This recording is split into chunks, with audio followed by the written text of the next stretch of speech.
In the heart of California, where the sun kissed the Pacific Ocean, stood the luxurious Halcyon Resort. The sprawling property, once a dilapidated motel, had transformed into a beacon of opulence under the ownership of Ethan Wells.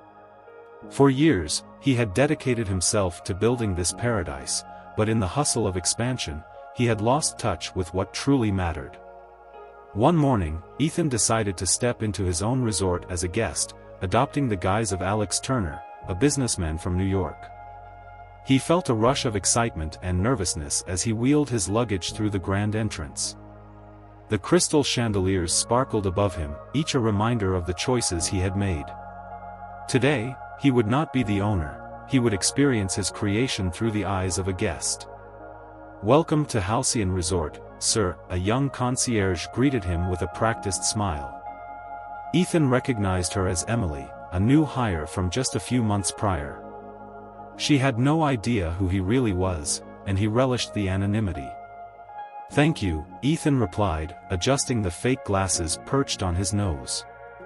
As Emily checked him in, he took a moment to observe the lobby, families laughing, couples arguing over room preferences, and children running around.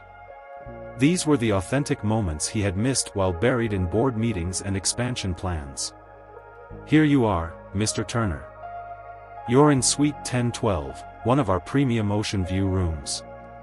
Emily handed him the key, and Ethan felt a surge of nostalgia. He had once known every employee's name and greeted guests personally.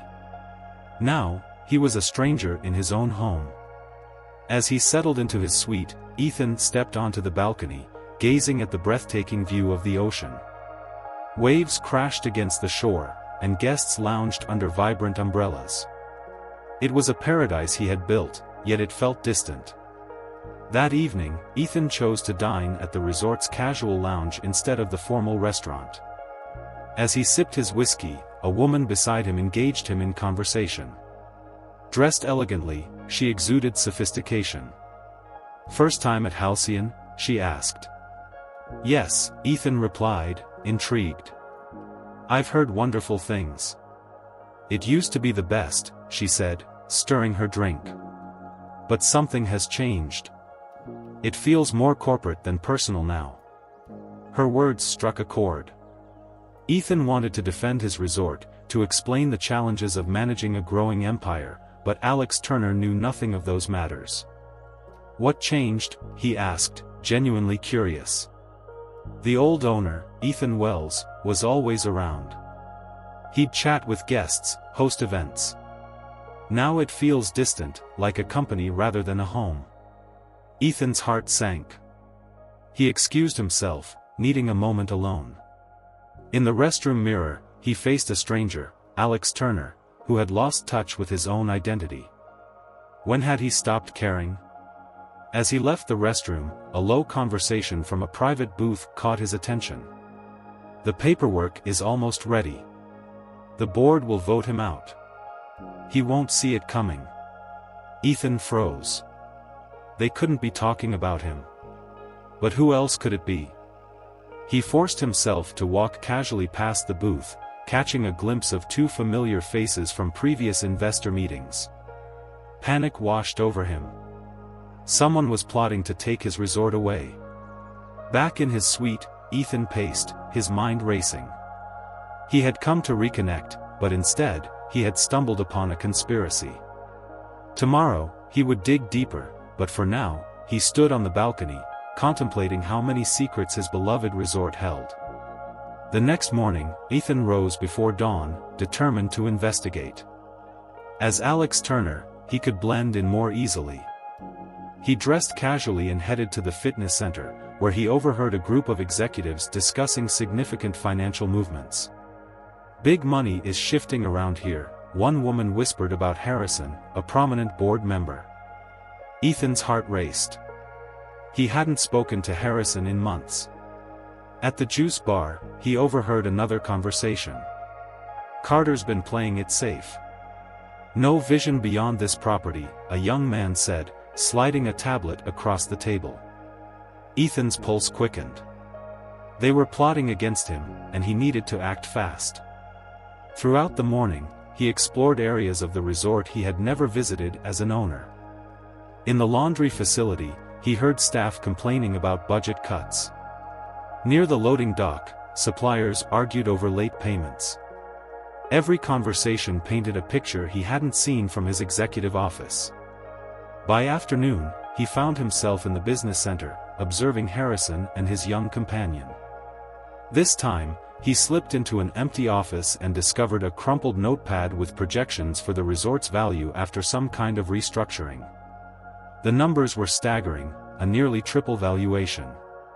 Back in his suite, he researched Azure Holdings, a firm known for aggressive takeovers.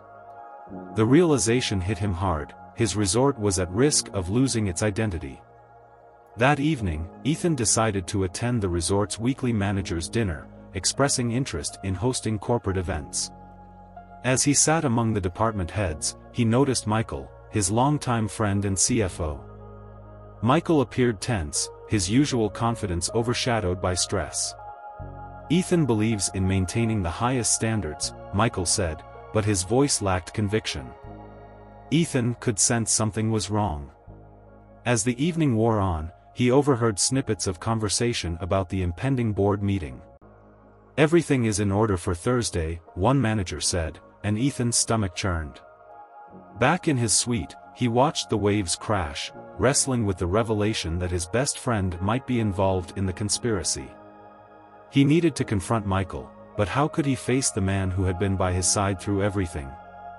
The next day, Ethan met Michael in the beach maintenance shed, a place filled with memories of their early days. Michael paced, looking worn and anxious. "They have everything," he confessed. "Records of every shortcut we took during the renovations. If they release it, we're finished." Ethan felt a knot tighten in his stomach.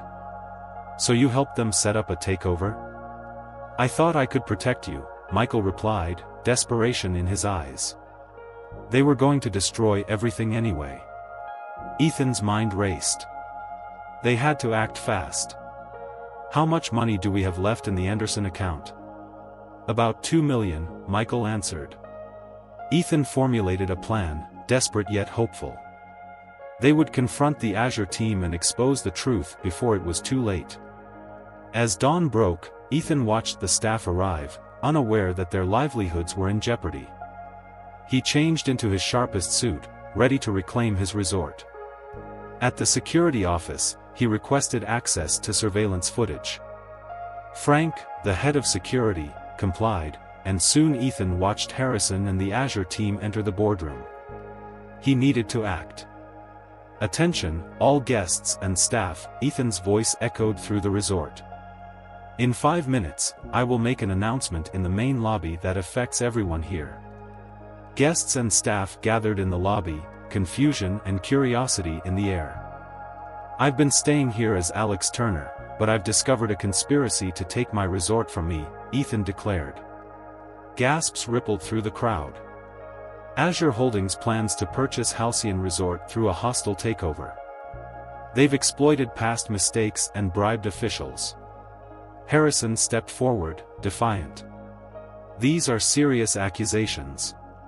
Ethan nodded to Frank, who began distributing tablets with evidence of the conspiracy. The atmosphere shifted as Michael joined him on the steps, revealing he had been gathering evidence all along. "I'm offering Azure Holdings a choice: withdraw your bid or face the consequences," Ethan said, his voice steady. After hours of discussions, the Azure team retreated, and Harrison resigned from the board. That night, Ethan found Michael in the lounge, staring at an untouched drink. "You knew I was here the whole time, didn't you?" Ethan asked. "Not at first," Michael admitted. "But I wanted you to see everything for yourself." As they talked, Ethan realized how much he had neglected the heart of his resort. They had lost their way, but together, they could rebuild. In the following weeks, the Halcyon Resort hummed with renewed energy. Ethan implemented changes, establishing an employee council and redistributing funds to improve staff benefits. He reconnected with his team, recognizing that the true essence of hospitality lay in personal connections. 1 year later, the resort hosted its first annual employee recognition gala. As Ethan stood before his staff, he celebrated not just their recovery but their transformation. The ballroom sparkled with decorations chosen by employees, each detail a testament to their collective effort. "Tonight, we celebrate our journey," Ethan said, his voice filled with pride. "Luxury is personal, and it's about making people feel valued."